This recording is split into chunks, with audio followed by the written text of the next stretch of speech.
Okay, so here we go. You are going to create a speech answering the following question. Was Hamlet too good for the world he lived in? Right, so it's an examination of the fact that Hamlet is quite different from other people in this world. It seems like all the male characters, when they feel they either owed something or they feel wrong, they go out and they kill people. And Hamlet is always thinking over planning and never taking any aggressive action until the last second. So the idea is, was one of Hamlet's problems is that in this world he existed in, he was just not, he was too good or behaved incongruously with the values and how people operate in the world at this time. Let's get into it. Okay, so that's what you do for the speech. When evaluating the speech, I'm looking for the following.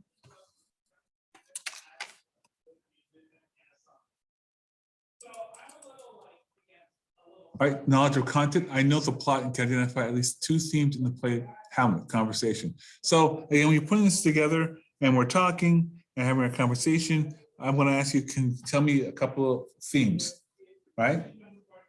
So what are some of the themes we find in Hamlet? Use of thinking, use of creative and critical thinking skills. I know I must compare and contrast Hamlet to other characters in his environment. So part of the speech is you got to contrast Hamlet to the other male characters. There are female characters there, but as I said before, Shakespeare kind of reads them sort of secondary characters that don't really do anything and don't really say anything, have no political sway over what's going on. I know my speech should focus on at least 3 key points or scenes that are the basis for my thesis statement, which means you got to figure out 3 reasons why you think Hamlet was either too good for this world or no, Hamlet was just like everyone else who existed in this world at the time. Okay, so I know when you're in your speech, your voice must be used with proper spelling and grammar. And I know when speaking, my voice should be clear and easily understood. So you're either going to read your speech to me, or you're going to record it and send to me as a digital audio file. And of course, writing process, making sure that you do the outlines and rough drafts, that I look at them, edit them, and give it back to you. And then when I do that, I need to see that you've taken my edits and incorporated them into your work. Okay, so now that we have the evaluation sheet, let's talk about how you are actually do the assignment with the success criteria.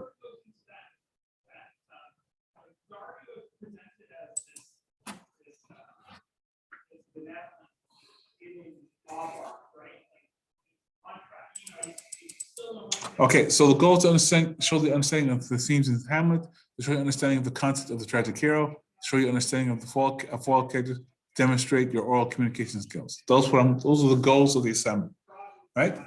Step 1 is read, watch Hamlet, identify key moments in the plot, have a working understanding of Hamlet's tragic flaw, which means, so you've watched it, you need to think about what are some of the key things that happen in the play that are important, and also you need to understand Hamlet's fatal flaw. And remember, his fatal flaw is that he overthinks things, right? He spends a lot of time thinking, not acting.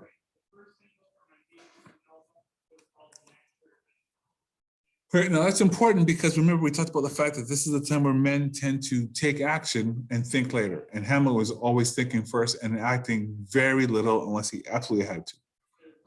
Okay, step 2, gather information. Gather information on what problems Hamlet faced, right? So you have the murder of his father, the loss of his, murder of his father, his mother's, apparent non-committal or doesn't seem to care about the death of her husband, whatever it is, you need to identify problems that Hamlet faced. Compare that problem with how other characters face their problems. So think about this in this sort of breakdown. Claudius wants to become king and to be with Gertrude. What does he do? He murders old Hamlet, right? Fortinbras, anger over the death of his father, by old Hamlet. What does he do? Decides to wage war against Denmark, which is where Hamlet is the prince of.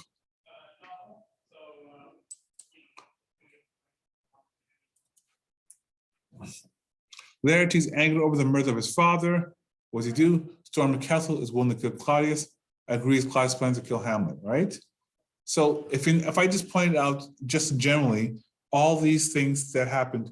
So Kathy, what's the pattern you see here with all the male characters when they're faced with a problem? What do?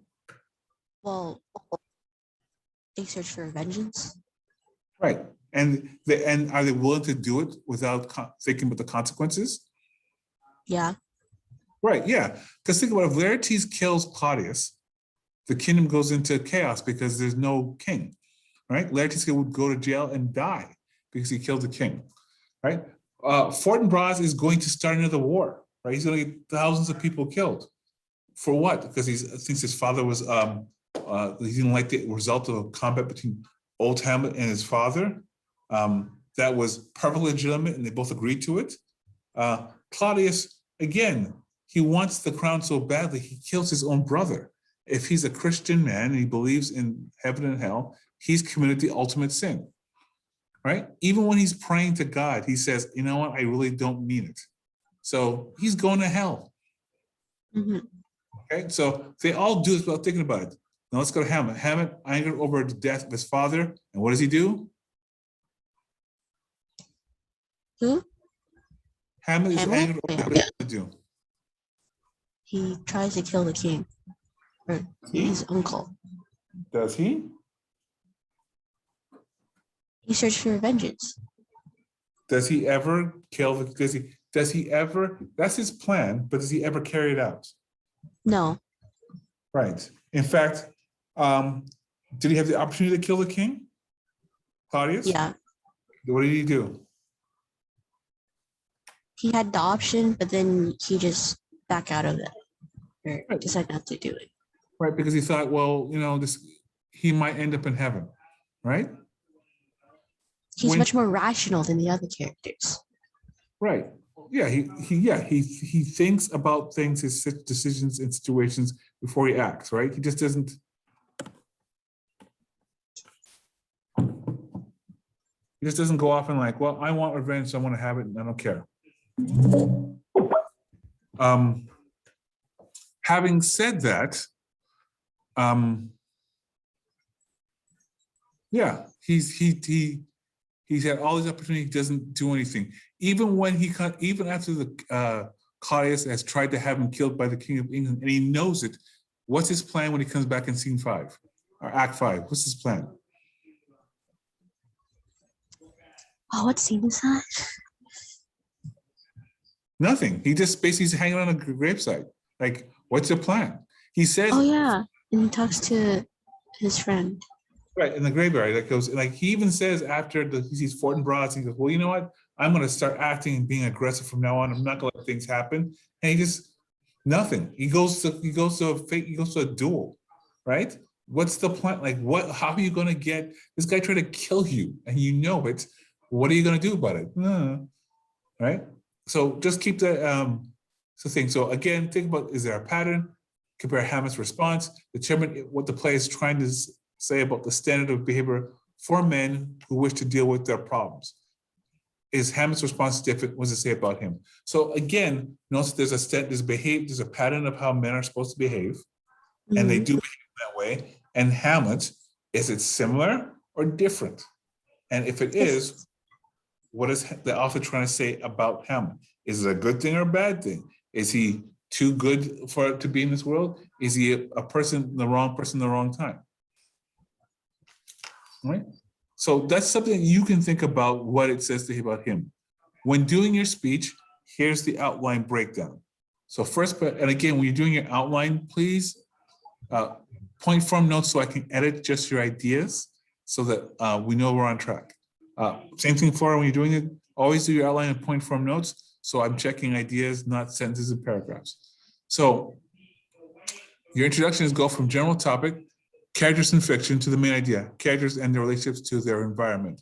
And 3 reasons that support your thesis and your thesis statement, which is Hamlet is too good for this world, or Ham is a man out of time, whatever you want to say. It's up to you. But you want to come up with a thesis statement that acknowledges that Hamlet is different from the other men of this time, right?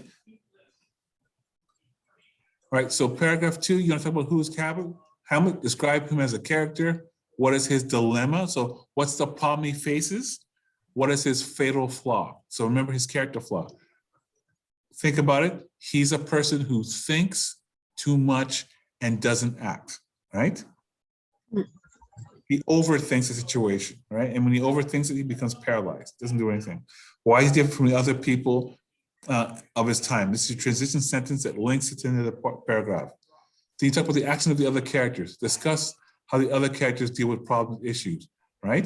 Then you talk, which means you identify Claudius, you identify Fortinbras, and you identify Laertes, and you talk about it. You don't have to do quotes. This is a speech. You're just going to talk about it in general terms, right? The same way I'll say, hey, now you could say in Act 1, whatever, we see him do this, or Act 1, whatever, we see him do that, right? And if you wanted to include a sentence or a line from them, each of those characters expressing their intent to act, you can. You don't have to, but you do have to clearly show that each of these characters face a problem or dilemma, right? And how is their response, right? And do they carry out their response, right? Because Hamlet does have a response, but he never carries it out. Do these men, right? So what do all these men actually have in common? Transition sentence, right? Then in the 4th paragraph, you talk about how does Hamlet deal with this problem? How's it different from the other men? Is Hamlet different from other characters? Connect this to his fatal flaw, right? Because remember we talked about the idea of fatal flaw is a character flaw that you have that eventually will get you killed, right? Does this get him into a situation where he makes this decision that he cannot process? And is this his downfall as a tragic hero? Then 5th paragraph, is Hamlet too good for the world he lived in? Right? So, and again, you can expand upon that. You could say Hamlet is probably a really great guy to have in the 21st century, right?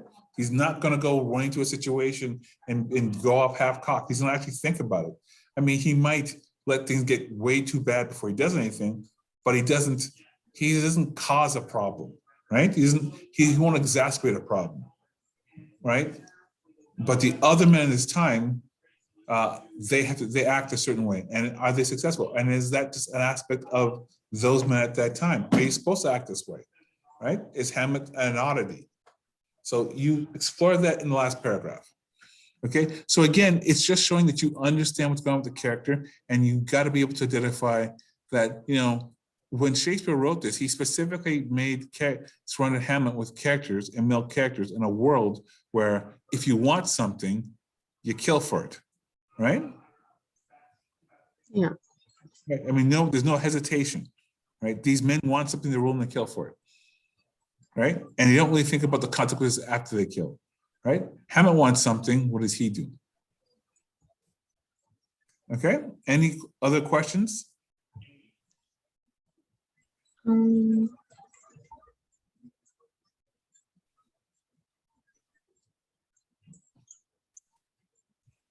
Right, so again, you don't need to quote certain things.